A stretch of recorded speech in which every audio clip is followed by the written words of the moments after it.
The assembly will come to order. The chief clerk will call the roll. Assemblyman Acefa. Assemblywoman Backus. Here. Assemblywoman Benitez-Thompson.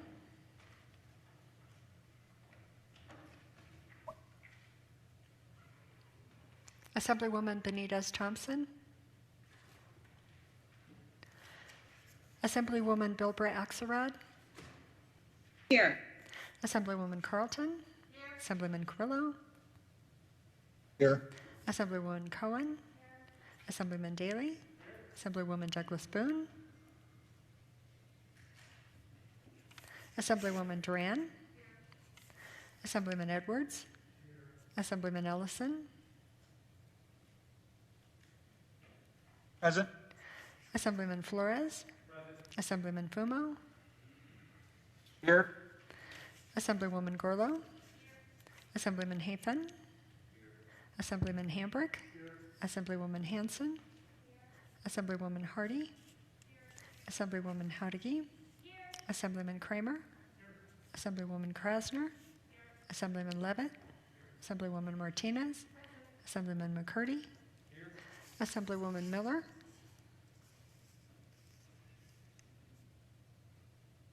Assemblywoman Monroe Moreno. Here. Assemblywoman Monk.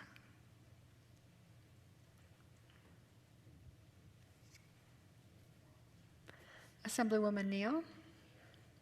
Assemblywoman Wynn. Here. Assemblywoman Peters. Here. Assemblyman Roberts. Here. Assemblyman Smith. Here. Assemblywoman Spiegel. Here. Assemblywoman Swank. Here. Assemblywoman Titus. Here. Assemblywoman Tolles. Here. Assemblywoman Torres. Here. Assemblyman Watts. Here. Assemblyman Wheeler. Here. Assemblyman Yeager. Here. Assemblywoman Benitez-Thompson.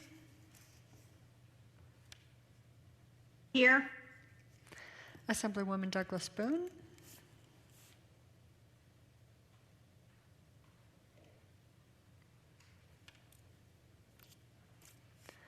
Assemblywoman Miller.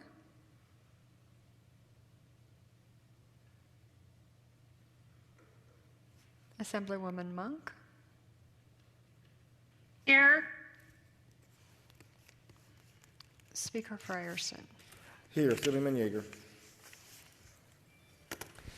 Thank you, Mr. Speaker. May the record reflect there are 40 members present. There is a quorum. There are 40 members present. There is a quorum. The assembly will please rise for the prayer written by Reverend Richard Snyder, the Warm Springs Correctional Facility here in Carson City, read by our chief clerk. Almighty God, we give you thanks for this new day and for new opportunities. We ask that your Spirit be present in this Nevada Assembly to restore and renew the members and the staff. Guide them to seek and to follow your will in all their negotiations as they strive for solutions to issues facing the 31st special session. Amen. Please remain standing for the Pledge of Allegiance.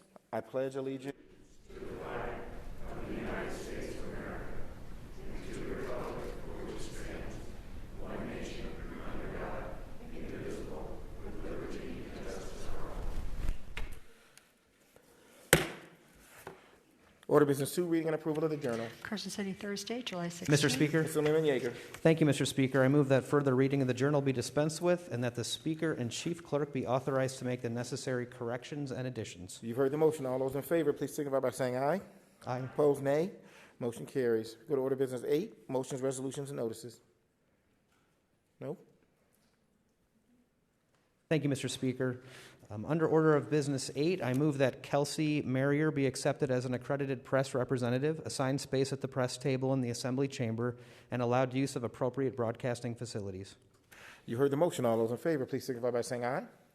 Opposed, nay. Motion carries.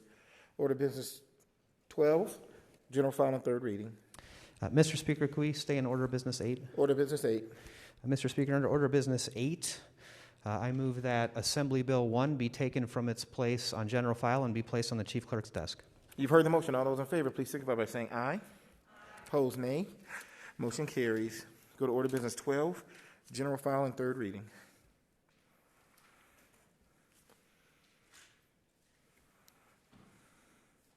Assembly Bill 3, introduced by Committee of the Whole, an act relating to state financial administration reducing certain appropriations and other money budgeted for fiscal year 2020-2021, authorizing certain sums appropriated to the Department of Health and Human Services to be transferred among the various budget accounts of the department under certain circumstances, requiring the transfer of certain money to the state general fund, revising various provisions relating to the authority for such transfers, authorizing certain expenditures, temporarily suspending the transfer from the state general fund to the account to stabilize the operation of the state government for fiscal year 2020-2021, and providing other matters properly relating thereto. The people of the state of Nevada, represented in Senate and Assembly, do enact as follows: Section 1, end of Section 1, Section 135, end of Section 135, end of bill. Are there any amendments to Section 1 of the bill as a whole? I have amendment number 4, proposed by the Assembly Committee of the Whole. Assemblyman Yeager.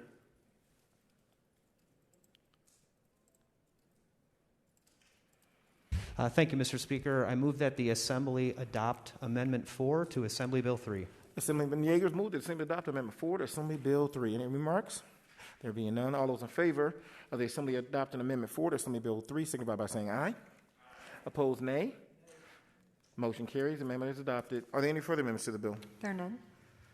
Mr. Assemblyman Speaker, Yeager. 1 minute recess, please. 1 minute recess.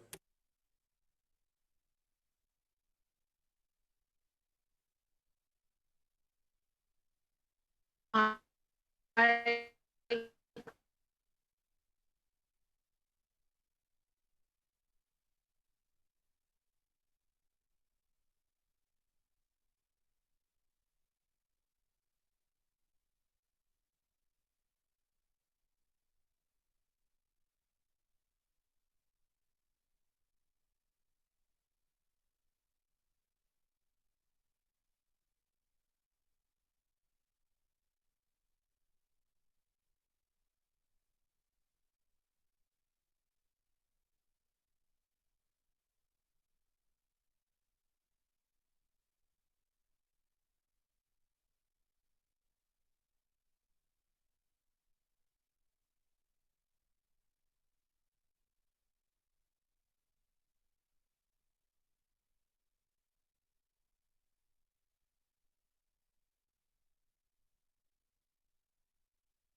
For members, we were having some technical difficulties with a couple of members being able to connect, but I think we're working it out or worked it out.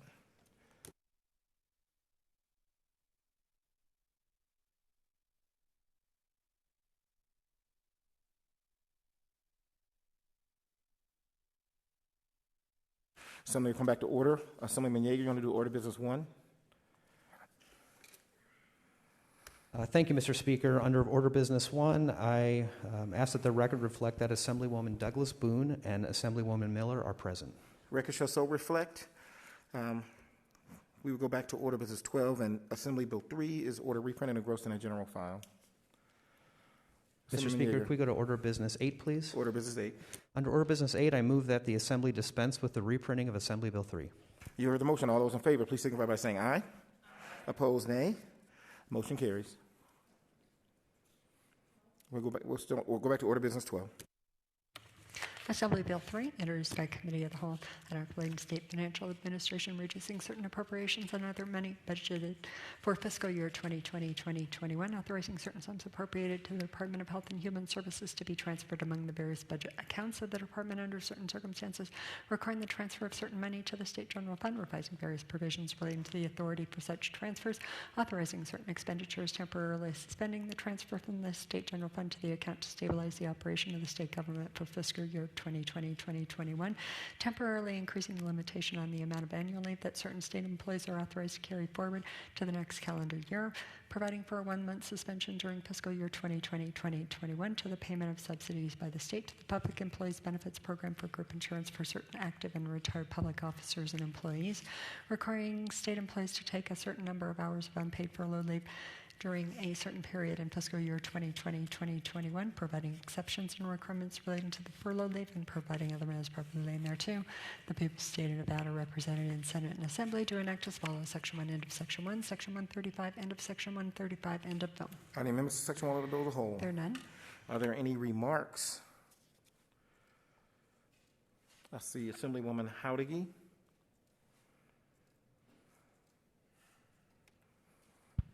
Thank you, Mr. Speaker. I rise in support of the amendment to AB 3. It's been said so many times during this special session that we are facing unprecedented times. Our state is facing a $1.2 billion shortfall. That's 1/4 of our budget. The cuts we have to make are extremely difficult, and the decisions we have to make have not been made lightly. We have heard from the agencies that would be affected. We heard from our constituents. My colleagues and our staff have spent these last 2 months poring over spreadsheets, looking for ways to save a penny here and a dollar there and leverage federal funds so that we could do more to help hardworking Nevada families. We were able to find some areas in which we could lessen the burden, but there is still so much work to be done. This amendment restores some funding to education, to adult mental health services, behavioral health prevention and treatment programs. We restored more than $50 million in Medicaid services. We restored problem gambling services, health care for women, family preservation programs, and we were able to restore cuts made to public workers who carried us through the last recession. To our constituents and agencies, we heard you, we listened, and we got to work. We know we have more work to do. Our job this special session wasn't easy. We were faced with unprecedented challenges. We still need assistance from the federal government, and we still need revenue. But our work on the amended AB 3 will lessen the burden on hardworking Nevadans. And so I urge my colleagues to vote yes on this amendment and this bill.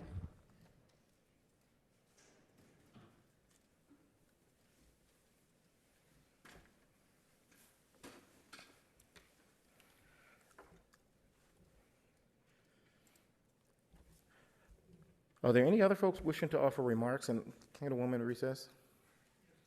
Mr. Speaker, 1-minute recess, please.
The Assembly will come back to order. I have in the queue Assemblywoman Titus, Assemblyman Kramer, but what I'd like to do is have Assemblywoman Carlton walk through, and I believe that we have Cindy Jones on BPS. And so even though this is kind of unusual, I want to make sure that members have an opportunity to ask questions.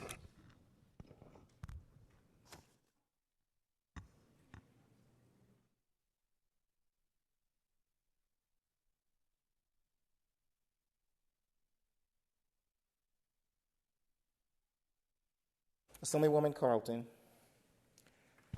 Thank you very much, Mr. Speaker. In reference to comments for the amended version of AB 4, I'll just hit some of the highlights that a lot of the folks in this body have had presentations on, and then I would be happy to try to answer any questions. And I know it's unusual, but because of the complexity of this bill, we typically have staff on the floor with us, but because that's not allowed, I do have staff available. If there's anything very deep in the weeds that you have a question about, I'll be happy to make sure that we can try to find an answer for you. Thank you. And Assemblywoman, if we need to, ultimately, we can just go back into a committee of the whole and have staff actually participate, since they can't as a. I believe we can cover this and be happy to answer any questions. So with that, Mr. Speaker, we can go ahead and move forward.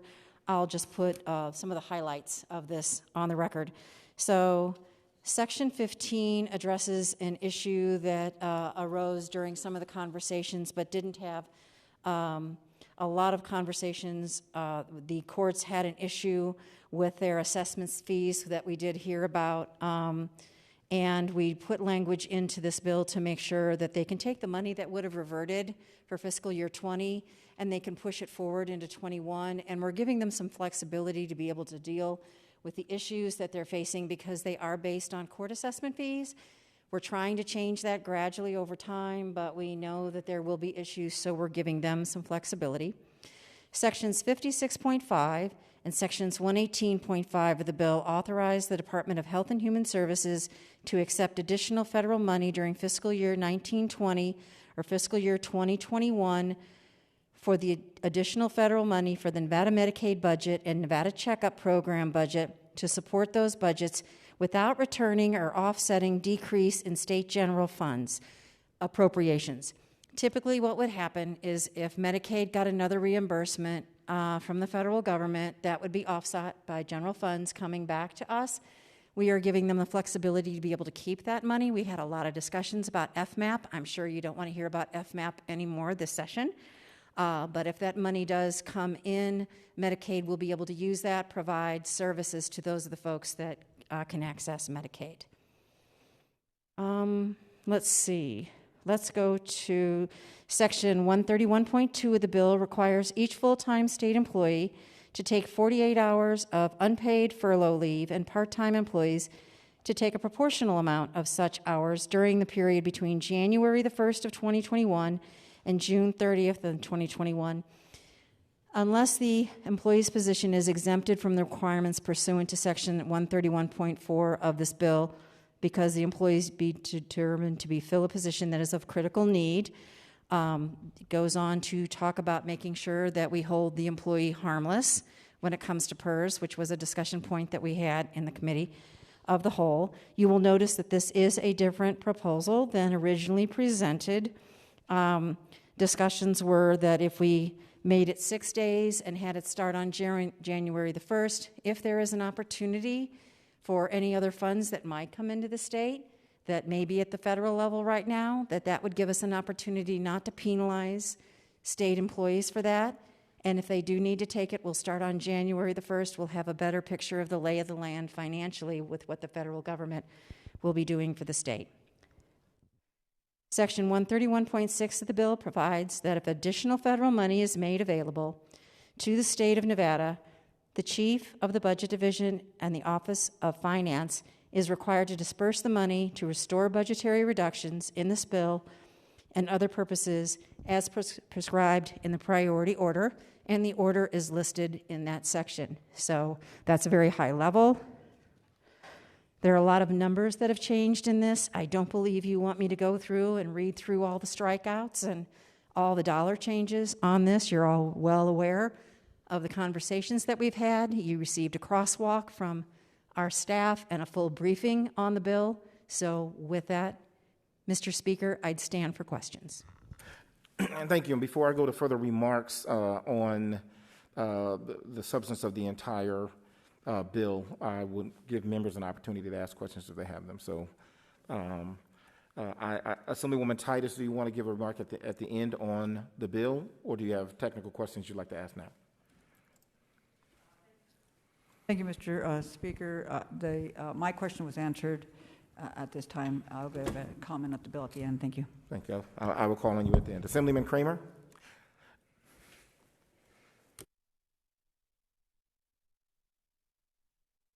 Thank you, Mr. Speaker. I do have a couple of specific questions, and I'm looking at Section 31, paragraph or subparagraph 2, and where it says that the reductions in the reimbursement rate for, and then it's stricken pediatric intensive care, so it just says for neonatal intensive care services. And I guess my question is, what will the reductions look like? Is that from something to 0 or 50%? It doesn't really give an idea what those reductions will be. And it follows on the next one on number 3, which used to be number 4. Number 4, the new number 4, says revision in the rate methodology for rehabilitation providers. And I guess I don't know what that's going to mean to these rehabilitation providers, whether how the rates will be changed. It says it's revision. It doesn't say what it's revised. The next one says delay of capital payments to next year, and I guess I kind of want to know how much money was that being delayed. The next one, number 6, it says implementation of a specialty pharmacy. Mr. Speaker, provider. it's getting impossible for me to keep track of all the questions. I would request that we Skype in or broadcast in staff. I believe some of these are getting into very deep level things. I do have a lot of notes here, and so far I've heard 4 questions, and I haven't been able to keep up with the citations since it's going so quickly. So if the gentleman could please slow down so that I can make the appropriate notes so that I can answer his questions appropriately. Sure.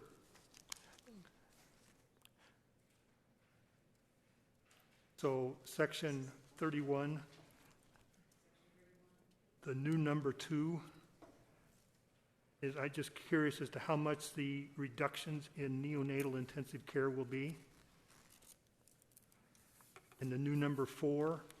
Mr. Speaker, if I could request that the gentleman specify is he talking PICU or NICU? Assemblyman Kramer, you're asking a highly technical level of questions, so if you could specify them. I just wanted to let you finish, and then I'm going to ask Assemblyman Yeager to go to order business 8 so that we can have staff participate as well.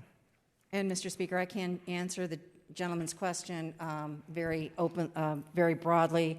The pediatric intensive care rate was not part of the solution to our budget problems, but the neonatal intensive care rate was not restored, so it is still part of our solution.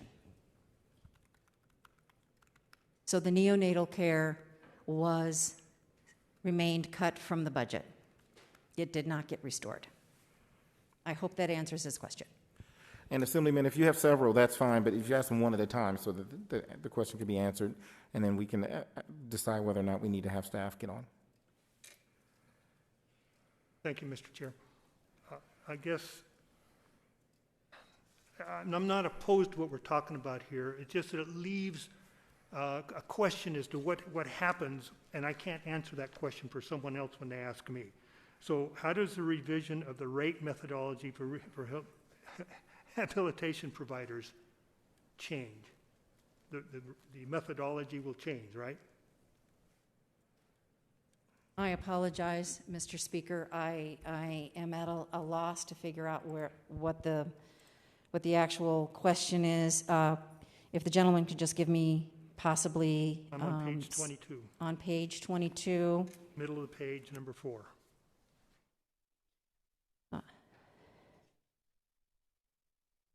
on page 22. And I'm sorry, what section? Middle of the page, number 4. It's in section 31, the last part of 31.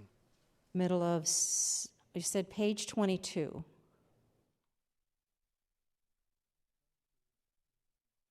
Oh, I'm sorry. Sub 4, revision of the rate methodology for.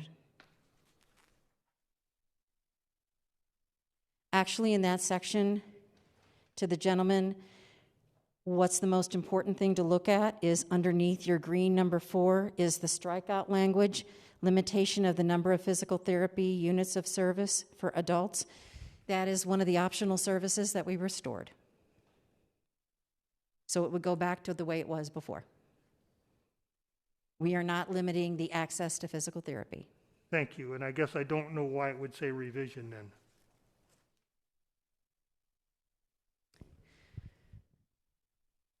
Mr. Speaker, I have no response.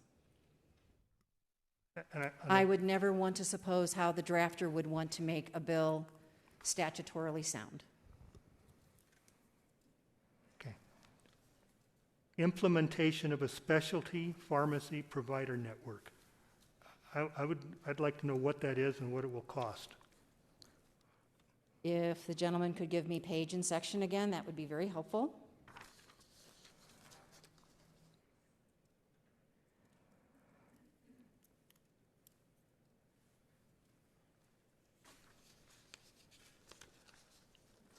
Page? Oh, same page, just number 6, sub 6. All right, so I'm going back to page 22 again. We're going to sub 6.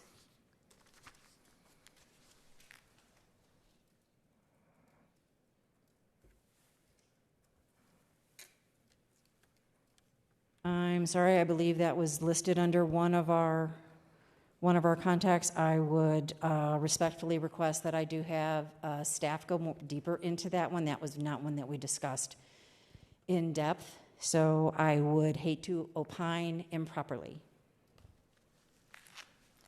I presume, Assemblyman Kramer, you have a long list of these. No, Chairman, that is the last one I'd like to discuss. Thank you. Oh, okay. Assemblyman Kramer, I'm going to make a note of that, and then if it's not ultimately addressed, then I'm going to go into order of business 8 and have staff participate. Assemblywoman Tolles, I believe, if you have a question.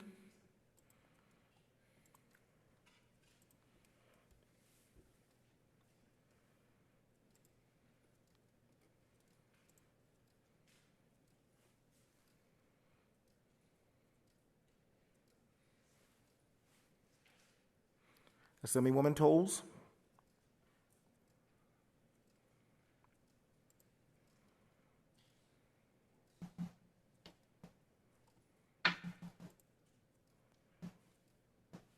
Can you hear me? We can hear you now. Thank you. I think my questions are for fiscal staff. If that's okay, I can wait until we go back to item number 8. Sure. Assemblyman Yeager. Thank you, Mr. Speaker. Can we go to order business 8?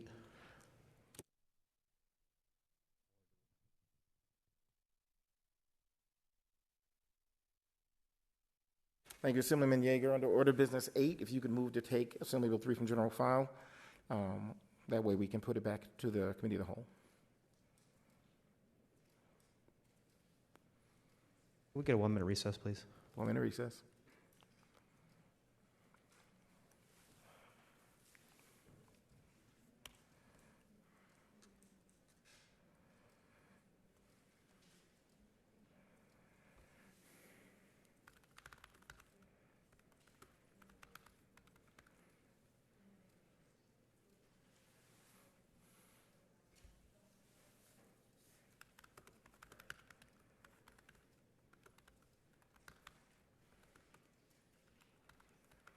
Thank you, Mr. Speaker. Under order of business 8, I move that Assembly Bill 3 be taken from general file and re-referred to the Committee of the Whole. You heard the motion. All those in favor, please signify by saying aye. Opposed, nay. Motion carries. Assemblyman Yeager. Thank you, Mr. Speaker. I move that the Assembly resolve into a Committee of the Whole. You heard the motion. All those in favor, please signify by saying aye. Opposed, nay. Motion carries. Assembly is resolved to the committee of the whole. Committee will come to order. Now, I will invite through BPS Ms. Cindy Jones. And if you could let me know when you are in the queue.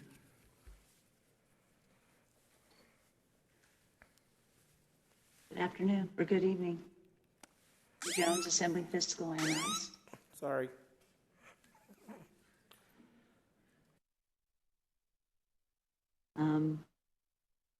We are researching Mr. Kramer's questions at the moment. I've got other staff tagged on right now. Another question you would like me to move to, I'm happy to. Sure. Assemblywoman Titus. Yes, thank you, Mr. Chair, and thank you, Ms. Jones, for being here. I'm not sure you can answer this, but I'm going to ask it anyway. We had heard in testimony from Medicaid office on their particular budget, and we had concerns regarding some of the federal matching monies that were going to come in, and the concern was if we eliminated some of these programs that the federal matching or federal monies would no longer be available to us. I see the list of optional programs that have been restored. Was that the entire list of obligations that we needed to have back in order to still qualify for those FMAPs? Do you know that answer? Chairman Frierson, through you to Assemblywoman Titus, that is staff's understanding that those items that are struck out or indicated in Section 31, where there's a restoration of $50.7 million for Medicaid and checkup, that as part of that, it restores the optional services totaling of $49 million.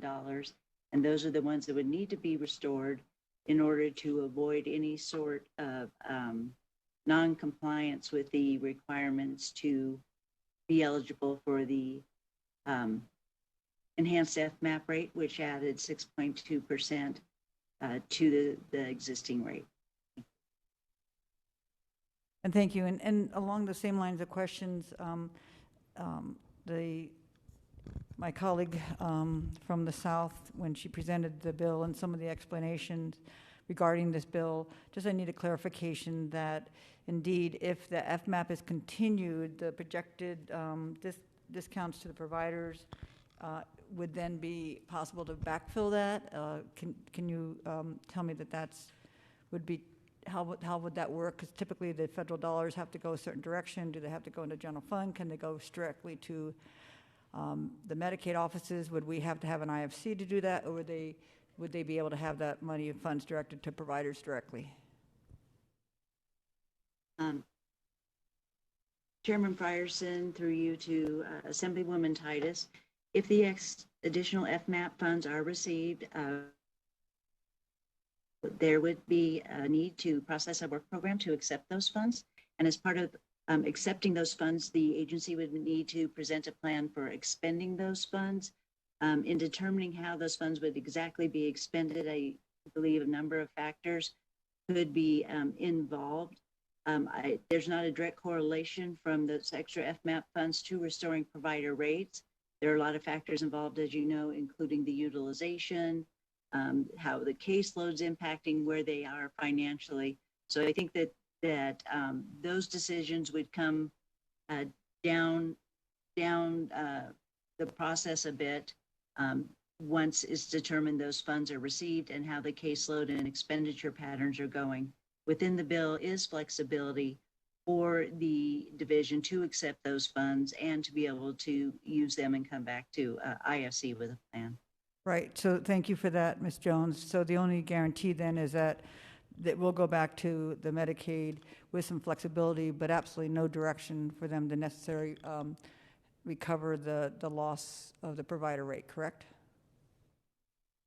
That would be correct, Chairman Ryerson, to Assemblywoman Titus. There's correlation. However, as Assemblywoman Carlton indicated, towards the bottom of the bill, you'll see a priority of restorations for additional federal funds that might come into the state through the HEROES Act or other federal funds or other federal legislation.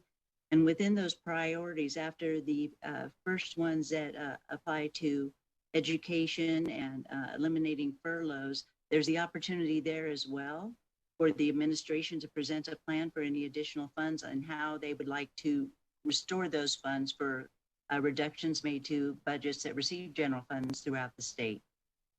And thank you for that. Could you clarify where that was located again? Is in one moment.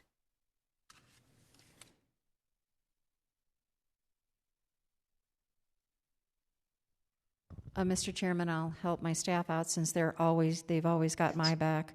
To the minority leader, that would be section 131.6, and you will see the items. I believe it starts at about line 25, 26.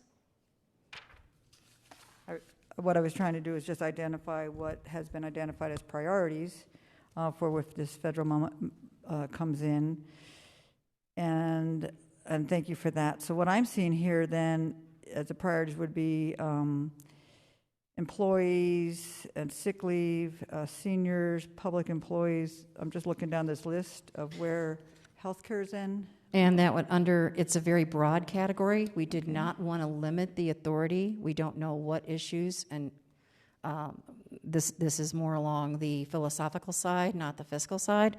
We did not want to limit where any budgetary reductions were, and we wanted to make sure that the administration had the flexibility, knowing full well that as this money goes back into these accounts, they will have to bring this to IFC, and then we will be deciding how these monies will actually be done. So we didn't want to draw it too narrowly because we don't know what faces us for the next 6 to 7 months. Great, thank you. So that just clarifies for me that there really is no direction in this body to guarantee that the providers are possibly going to take this hit. And I understand we have to balance this budget, but it's not spelled out as a priority that they become back at least to the rate they are now, which we all know are woefully not adequate. So thank you for that clarification. And Mr. Chairman, if I may just follow up, we all know what we feel about these different items. We know what our priorities are. We have to be very careful not to draft something so narrowly that we won't be able to address future issues. But we also know that we have made it very clear to everyone that anything that was on this list that was cut should be one of the first things restored before we look at any new programs. So that message has been sent very loud, and as the chair of the IFC and as the minority leader sitting on IFC, we will have the opportunity to make sure that those things actually happen in the future. Thank you. Assemblywoman Tolles. Thank you, Mr. Chair. And the questions I have, I think are best directed to fiscal staff, but my first question is in regards to read by 3. I know that didn't make it into the add backs, but I do know that I understand that NDE has still kept the $1.7 million contract with the testing vendor. So I was hoping maybe that was a sign that we still think that we will be able to find funds for those literacy programs elsewhere. Is there flexibility to take funds to feed back into that Read by 3 program?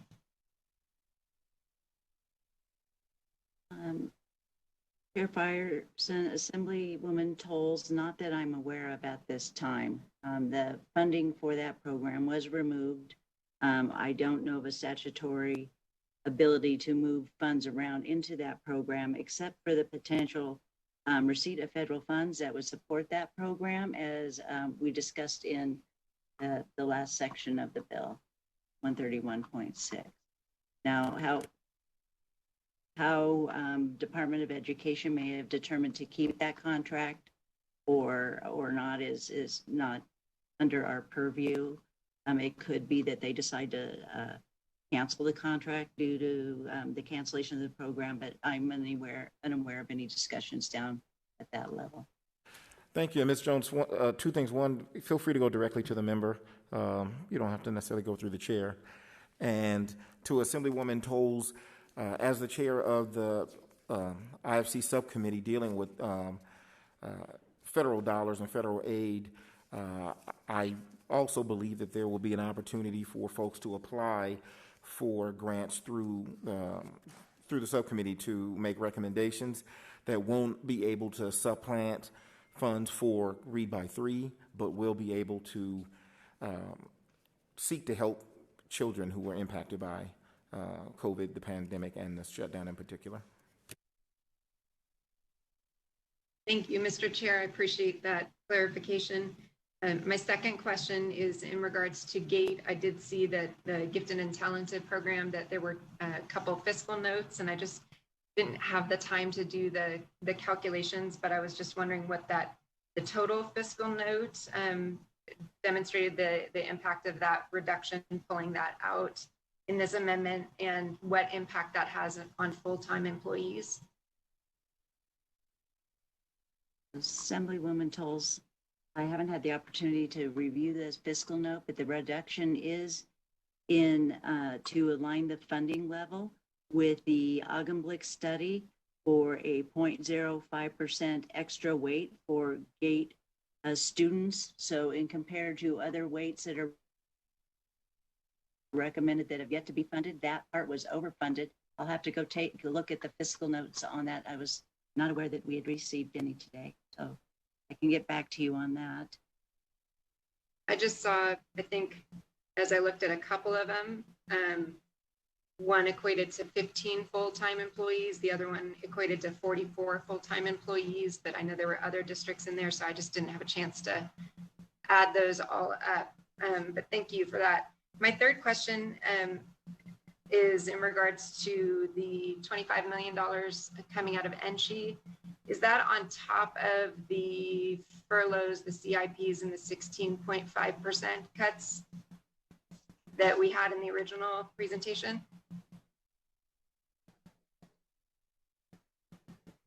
Yes, that is an additional reduction. A proportional share was spread across the NSHE accounts for an additional $25 million reduction. However, staff would note that NSHE has indicated that they have an additional $15 million available from one of their investment accounts that they earn interest on for their operating funds to restore that 15 of the 25 back. So the additional cut would net out to $10 million. And that combined with the other general fund reductions would result in NSHE taking about a 20% reduction to their general fund appropriation, which is in line with many other agencies that were asked for the 14% and then another 5%, as well as the reduction of some one-time appropriations out of their accounts as well. Thank you for that. So what I heard was the 15 million out of the reserves, which are there for their rainy day fund, and then an additional 10 million to be spread out. So what we're putting back in education is the NITAP for 750,000, the Teach Nevada program for 1.8 million, the civic education program for 175, financial literacy 750, and CET for 700. So when I add all that up together, that's 4.2 million that we're putting back in. Is that, did I miss any? That sounds pretty correct, Assemblywoman Tolles. However, you have the gate reduction as well. But I wanted to clarify, NSHE, the additional general fund reduction is 25 million. They're funding internally $15 million of that reduction with reserves. That still leaves them a reserve balance that's, a little tighter than they normally would like, within $2 million from what I'm told, and that the net reduction being spread across the institutions is 10 million. And on that other piece that you said, let's see.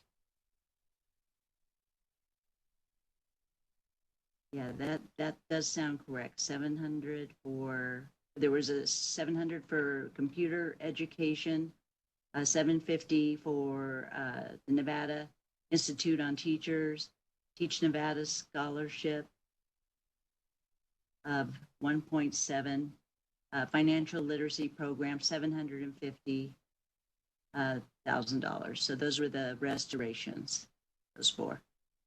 So thank you for that. And so we're putting 4.2 million back into education from what we started with, but we're taking out 30.2 million between GATE and NSHE. So we're actually walking away with this budget with actually taking 26 million more out of education than what we started with. Is that correct? That would sound approximately correct, Assemblywoman.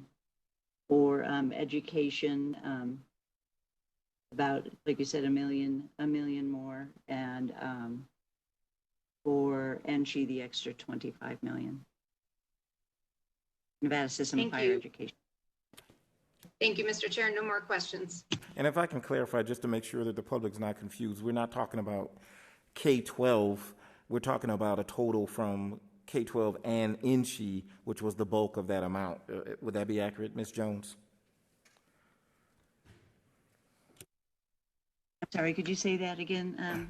The bulk of that amount that was just discussed about education was largely NSHE and not K-12.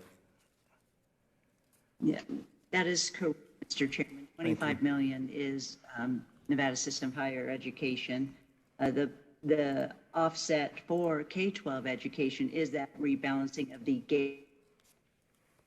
GATE program that was reduced to match the weights that were recommended under the Augenblick study, and then those other add-backs I previously mentioned. So, Mr. Chair, if I may, just the apples to apples are that we're taking 5.2 out of K through 12, and we are only putting in the 750 for financial literacy, the 700 for CET, and the 175 for civic education. So that's roughly 1.5 million we're putting back in, but we're taking 5.2 million out just of K through 12. Yes, that seems correct.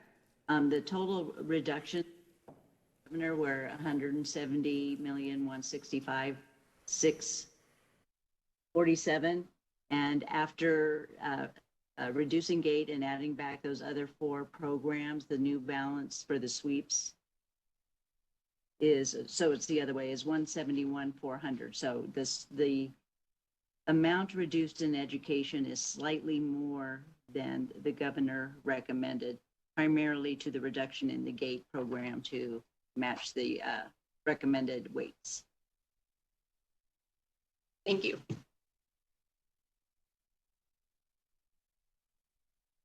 Further questions? Let me check the email.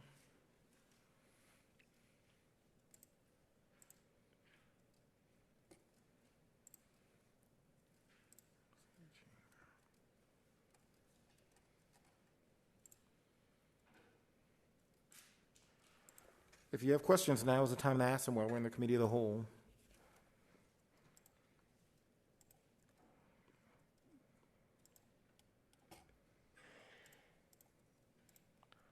Oops, email.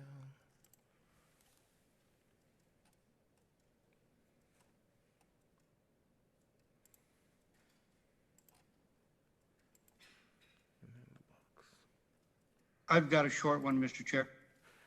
Assemblyman Ellison. Thank you. I was wondering, when we were doing the budget over, when we just recalculated it, how many schools are going to be affected that it will not reopen? That's like K-12, high school, all the way up to colleges and community colleges that will not open. Do we have them numbers? Mr. Chairman, if I could ask Mr. Ellison, what schools, what part of the AB3 is he referring to as far as schools not opening? I don't believe that was ever discussion with this bill on any schools not opening. Yeah, we're still hearing rumors that there's going to be some of the schools that might not open or go to partial classes. I don't know if that's true or not. That's why I'm asking the question. I don't believe AB3 has any authority over any school district to decide whether they open or not. That's a decision that each district will make. This is a state budget, and we pass the money through and or, unfortunately, make reductions when necessary, but those decisions are made at the county level. Okay, and then if I can ask another question, sir. Assemblyman Ellison.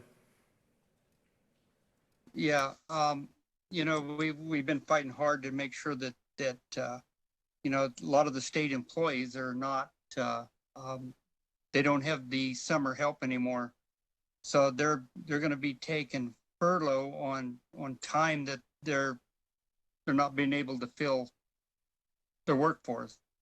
So with that, was there any discussion at all about looking at taking like the gambling and tobacco fee out of there and put back into the state employees to get rid of some of the furloughs? And thank you, Mr. Chair. Somebody can answer that. Thank you, Mr. Chairman. And to my colleague, the furloughs were reduced from 12 days to 6 days, and they will not be implemented until January the 1st, with the hope that if there is future revenue that does come from the federal government, that we might possibly be able to alleviate those, but we did cut the furlough impact to state employees in half. Was any of the tobacco and gaming considered removing them to put to them furloughs? That was not in any discussions that I had. In walking through this and trying to be fair and equitable and making sure that we mitigated any reductions, we did decide to reinstitute some money back to problem gambling. We did see that large cut there, which was larger than most others. And as far as the alcohol goes, there was no change to that proposed solution, so that remains the same. So conversations were that 6 days, starting January the 1st, so that state employees have time to plan, and hopefully if there are more federal dollars that we might be able to adjust that even further. We don't want to balance the budget on the backs of state employees, but we realize that everyone else there's a little bit of shared pain across this budget process. So their shared pain is the 6 furlough days. Thank you very much. You're very welcome. Other questions? I see movement.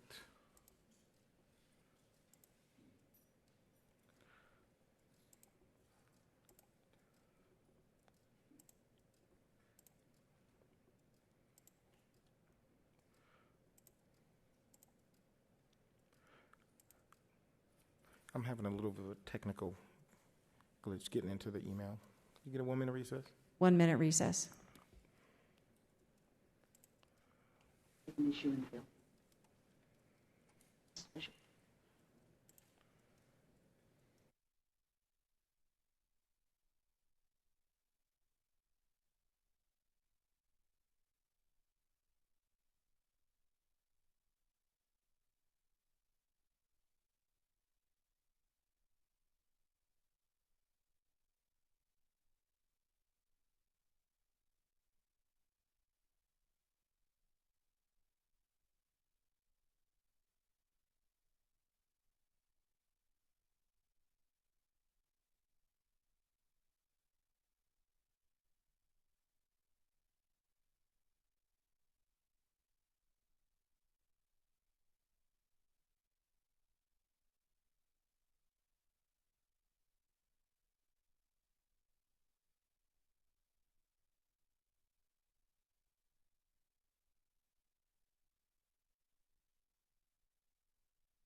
The committee come back to order.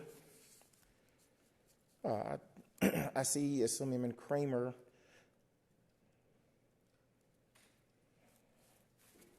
Thank you, Mr. Chairman. I've talked with Dr. Titus, and I'd like to withdraw my question on the specialty pharmacy provider network. Thank you for making that clear. I was going to do it, but you did it for me, so I appreciate that. One last time, see if it's working. Nope.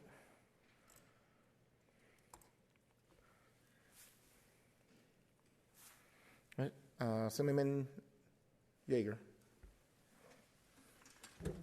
Mr. Chair, I move that the Committee of the Whole now rise and report back to the Assembly. You heard the motion. All those in favor, please signify by saying aye. Opposed, nay. Motion carries.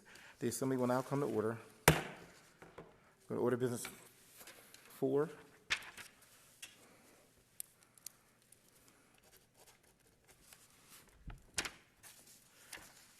Reports of committees.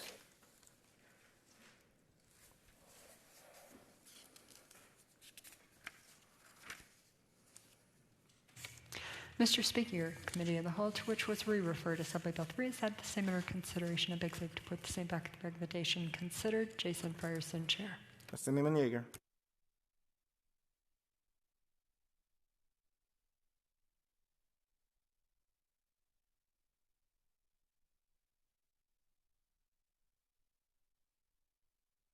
So we are already on general file. So if we can go to order business 12 then.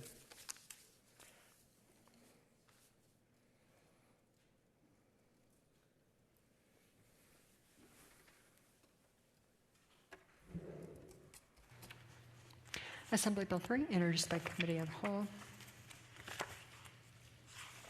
An act relating to state financial administration, reducing certain appropriations and other money budgeted for fiscal year 2020-2021, authorizing certain sums appropriated to the Department of Health and Human Services to be transferred among the various budget accounts of the department under certain circumstances, requiring the transfer of certain money to the state general fund, revising various provisions relating to the authority for such transfers, authorizing certain expenditures, temporarily suspending the transfer from the state general fund to the account to stabilize the operation of state government for fiscal year 2020-2021, temporarily increasing the limitation on the amount of annual leave that certain state employees are authorized to carry forward to the next calendar year, providing for a 1-month suspension during fiscal year 2020-2021 of the payment of subsidies by the state to the Public Employees Benefits Program for group insurance for certain active and retired public officers and employees, requiring state employees to take a certain number of hours of unpaid furlough leave during a certain period of fiscal year 2020-2021, providing exceptions and requirements relating to furlough leave and providing other matters properly relating thereto.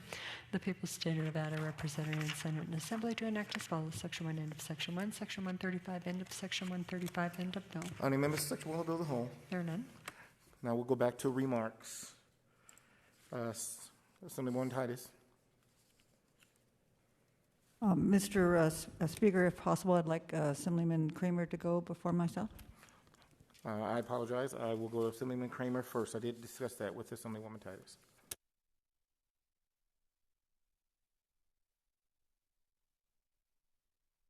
Thank you, Mr. Chairman.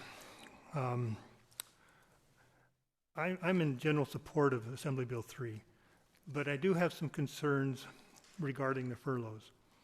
To be more specific, I don't believe that the end result of the furloughs plan is either equitable or financially sound for the state. For example, had we included everyone, state employees and teachers, as we did last time, the savings would have been about $200 million for 12 days rather than about the $50 million. Thus, to save the same $50 million, only 3 furlough days would have been required. To get to the 6 furlough days of $25 million, only 1.5 furlough days, or 12 hours. At 6 months, that'd be 2 hours per month would be required. That would share the pain. Nor do I believe that the furlough plan is financially sound if certain individuals, like prison guards, are replaced by someone working at a higher rate, like time and a half, or when a furloughed person is paid for by non-general fund dollars, in some cases federal dollars. Do we really want to refuse those dollars? I still have concerns about the 6% reduction in Medicaid payments to providers. As it was pointed out in Section 131, the the priorities for restoration should we receive other funds, Medicaid reimbursement looks to be fourth in the list after some very big numbers. So I've got some concerns there. I'm also a bit concerned that as money was found, we restored Medicaid for the most part, a significant amount.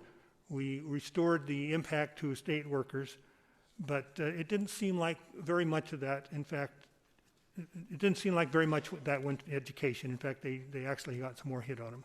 So I do have some concerns, but in general, I'm in support. Thank you, Mr. Chairman. Thank you. Assemblywoman Titus. Thank you, Mr. Speaker. I wanted to rise in support of AB 3, but unfortunately, I rise in opposition of AB 3. Like many have already stated, Nevada finds itself under hard economic times, and I appreciate the amount of time that everybody, or most folks in this room, have put, especially staff, into putting all this together. However, I do feel we made a situation more complex and more political than it had to be. There was a serious lack of communication and transparency when it came to fixing our state budget. That started long before we ever came here to Carson City, and it continued throughout this entire process. Not only did it create an unnecessary delay in what we came to accomplish, and that was to develop a responsible budget, it also damaged some trust between our state branches of government. We've been accused of sitting on our hands over this bill and this budget, while quite the contrary, we offered solutions. We found money. There was departments that hadn't necessarily showed what the entire budget had. For example, the Medicaid budget. And I'm concerned that this process has not been as transparent as it should have been. Today, even members of this very body, and we've been asked not to disparage anybody in this building. We show respect. We are supposed to be statesmen and stateswomen. We're found putting items in front of a senator's door. And with all that, we are asked to pass this budget after being here since July 8th, leaving all of us have given up stuff. So unfortunately, I find that I cannot accept this budget as written. I know that there's been work into it. I know some of the things some of us asked for are here. But then I find out other things have just been ignored and the priorities have been very skewed. So, Mr. Speaker, I am going to be in opposition of this bill. Thank you. Thank you. Assemblywoman Carlton.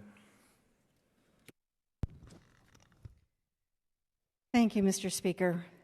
Over the last number of months, our staff and the IFC committee has worked diligently in addressing the issues that we knew were going to be facing this state. The IFC committee had 8 meetings in 3 months to deal with these issues. We normally have 6 over a whole biennium.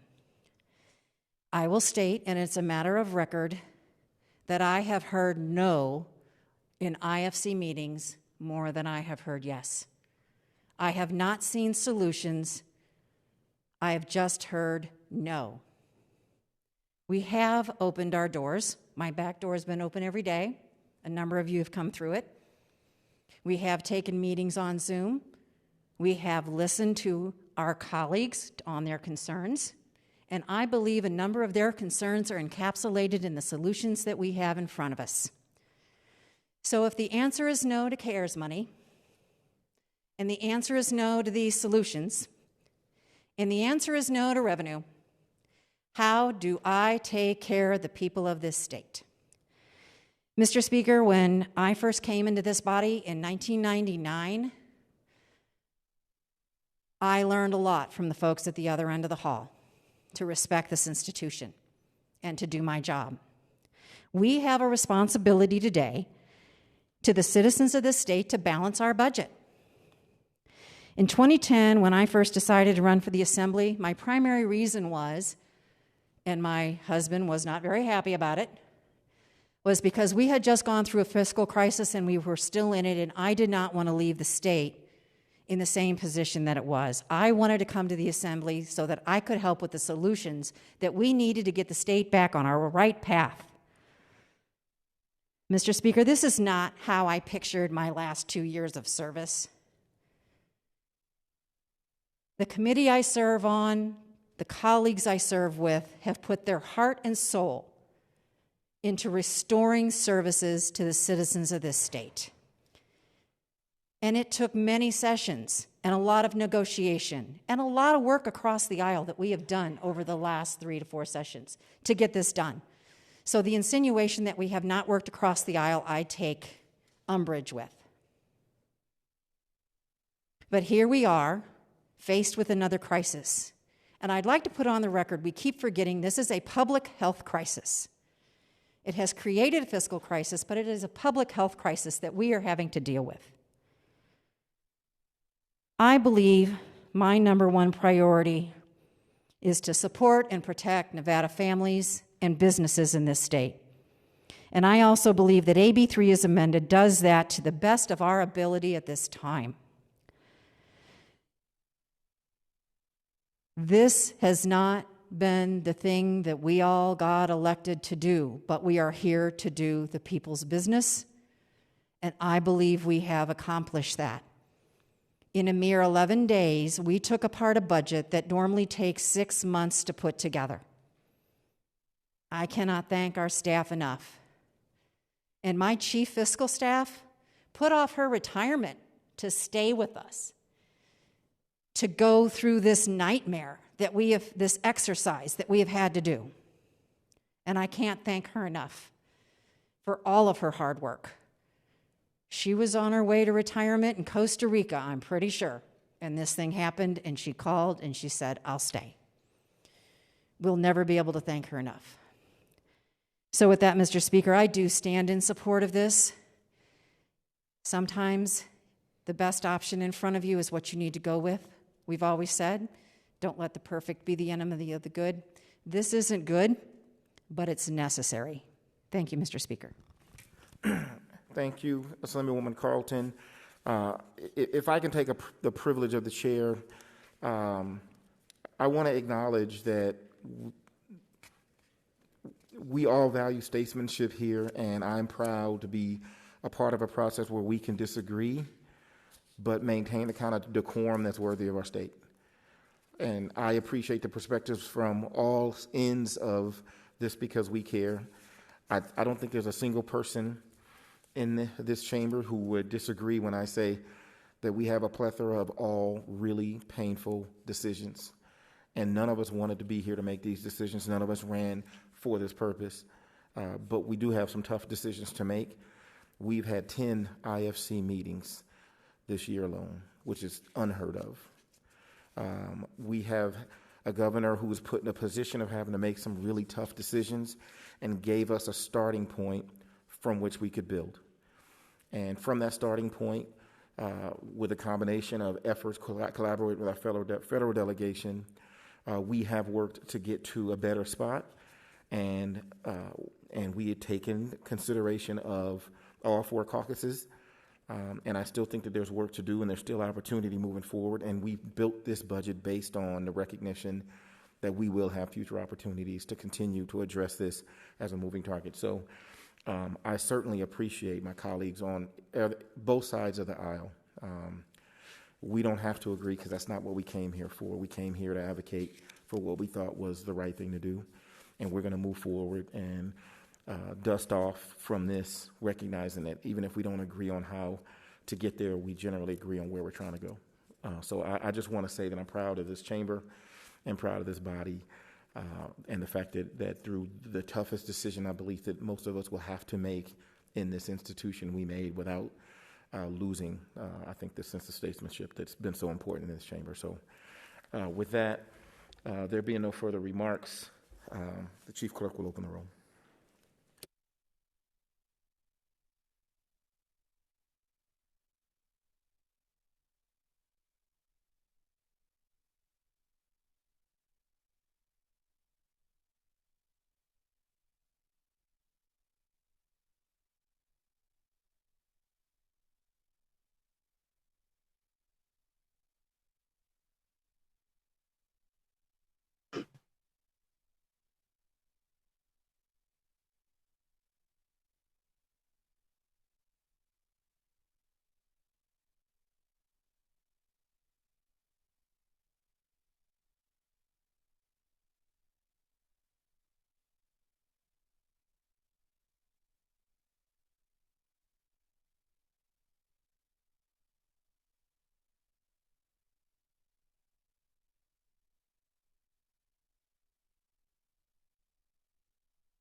Assemblywoman Backus.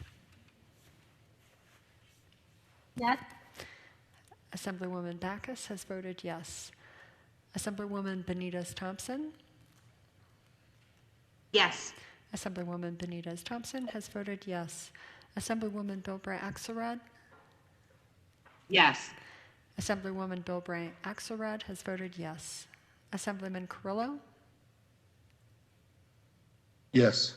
Assemblyman Carrillo has voted yes. Assemblywoman Douglas Boone. Yes. Assemblywoman Douglas Boone has voted yes. Assemblyman Ellison. Yes. Assemblyman Ellison has voted yes. Assemblyman Fumo. Yes. Assemblyman Fumo has voted yes. Assemblywoman Miller.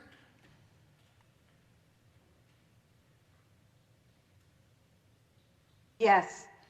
Assemblywoman Miller has voted yes.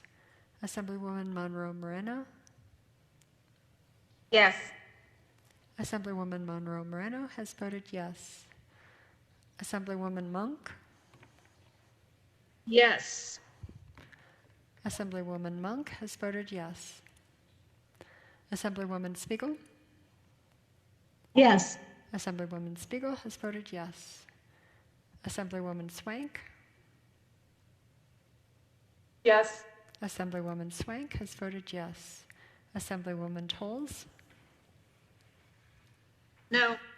Assemblywoman Tolles has voted no. Is there anyone wishing to change their vote? Yes. Ms. Chair, I'd like to change my vote to no. Assemblyman Ellison.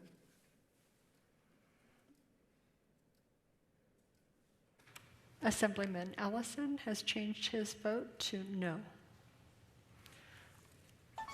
Is there anyone else wishing to change their vote?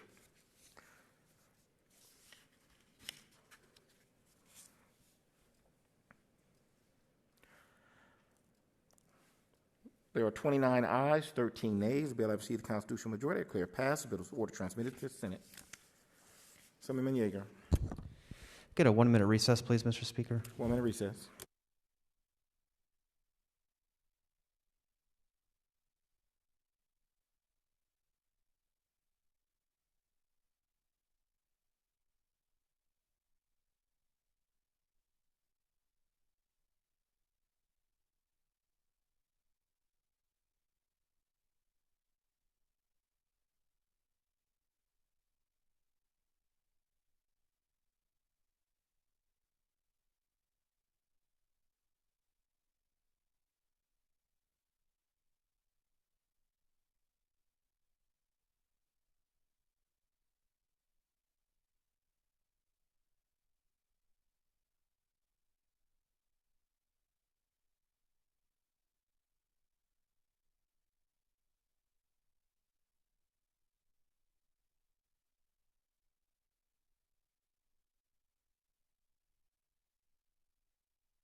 The Assembly will come back to order.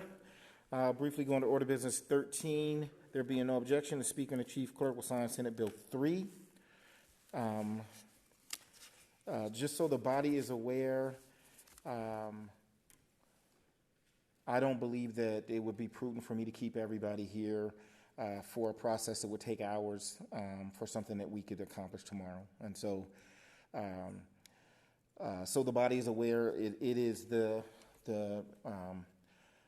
Speaker's intention to revisit Assembly Bill 3 and to have a conversation that was intended to be had. We were planning on having a conversation about underperforming schools and pupils and CARES dollars. We were distracted by a commitment to an amendment and a vote in the Senate that didn't happen. And so it's time for us to get back to business and get back to what the plan was before that commitment was made. So we'll be having a conversation about $50 million towards underperforming schools and pupils in the morning. But I don't believe that would be a reason to keep everybody here this late when we can do that in the morning. I recognize I have members, particularly up north, that have to drive and staff that are tired. And so I think it's prudent for us to adjourn today and pick up tomorrow with addressing that issue and moving forward. So with that, I think I'll go under order business 8.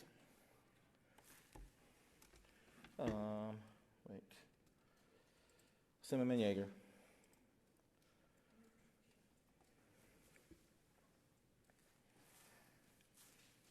Thank you, Mr. Speaker.